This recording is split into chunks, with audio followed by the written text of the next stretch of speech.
What to do with their belongings. Compassionate guidance for handling collars, toys, beds, and food. 3 months after Charlie died, Jennifer still couldn't walk past his food bowl. She'd moved it from the kitchen to the garage, then to a closet, then back to the kitchen. His collar hung on the same hook by the door where she'd placed it the day they came home from the vet. Every morning she'd see these reminders and feel that familiar stab of pain, but every time she thought about putting them away, she felt like she was erasing him from her life. Jennifer was stuck in what I call the belongings trap, and if you're listening to this lesson, you might be stuck there too. Today, we're going to find a way through this together. Welcome to Lesson 5.2. Last week, we talked about transforming memories into beautiful legacy projects. Today, we're addressing something even more challenging: what to do with their physical belongings.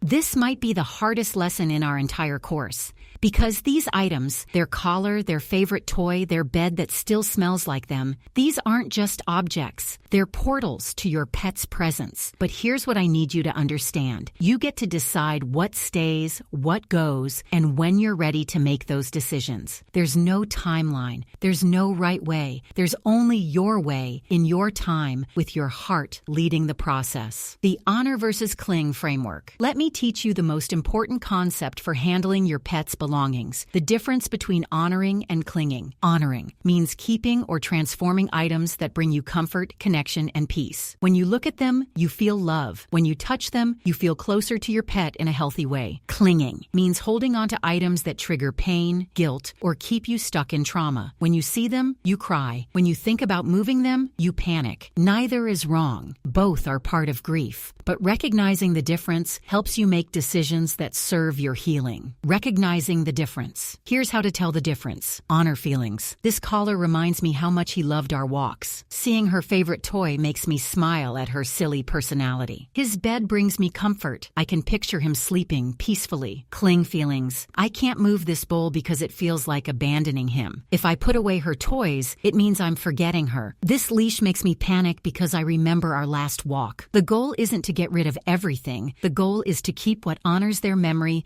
and gently release what keeps you trapped in pain. The 3-category system. When you're ready, and only when you're ready, I want you to think about their belongings in 3 categories.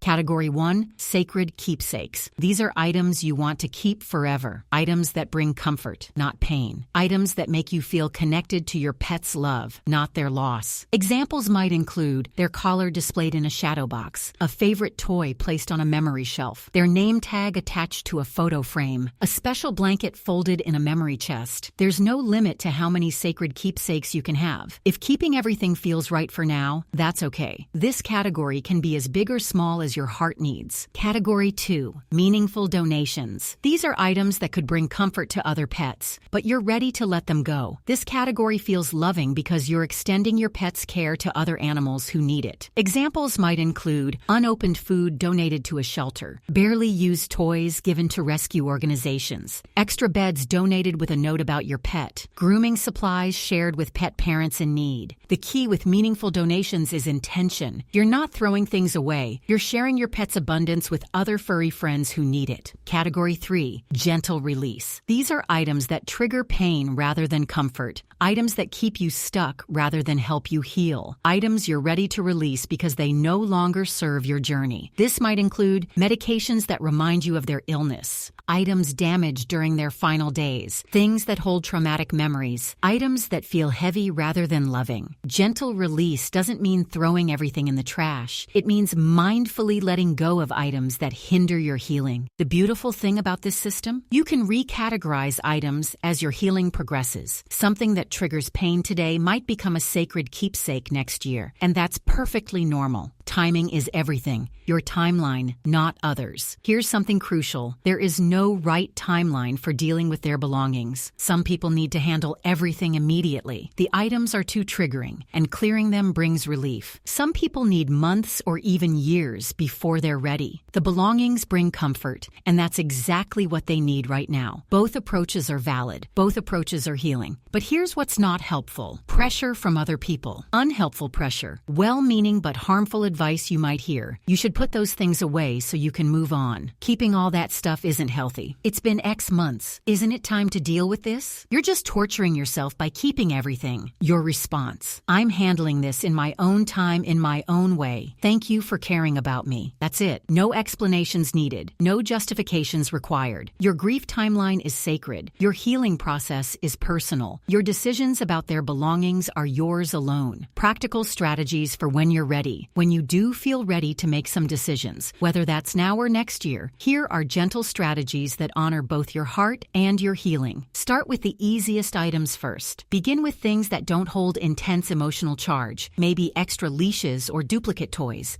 Build your decision-making confidence with lower-stakes items.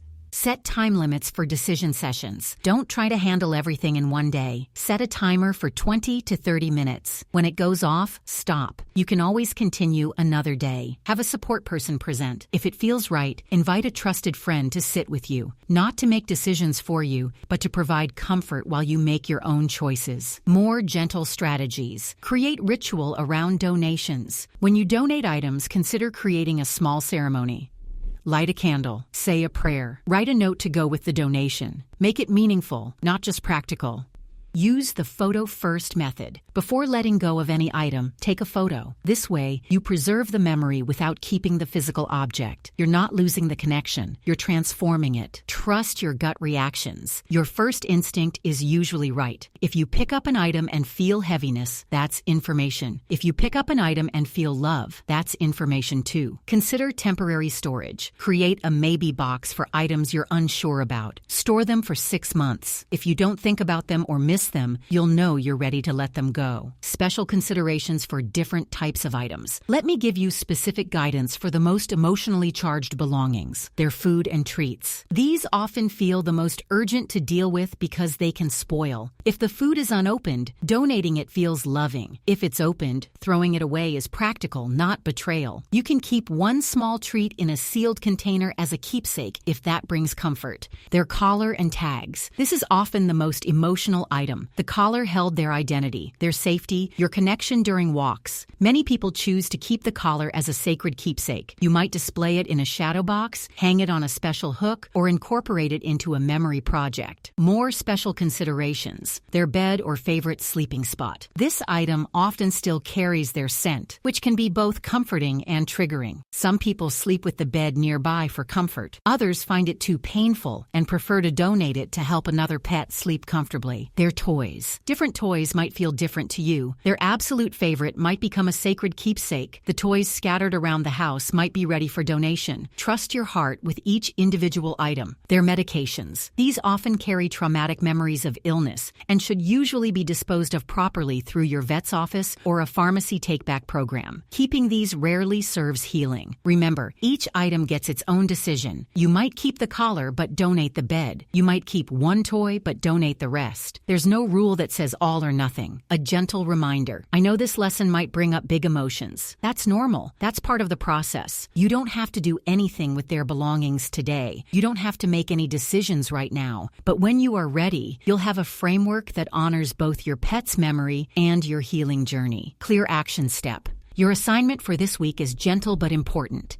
Simply observe your pet's belongings with new awareness. Walk through your home and notice their items. Don't move anything. Don't make any decisions. Just observe. For each item you notice, ask yourself, does this bring me comfort or pain? Does this help me feel connected to their love or trapped in grief? Am I keeping this to honor them or because I'm afraid to let go? Write down your observations in your journal. No judgment, no pressure to act, just gentle awareness. This exercise helps you understand your emotional relationship with each item.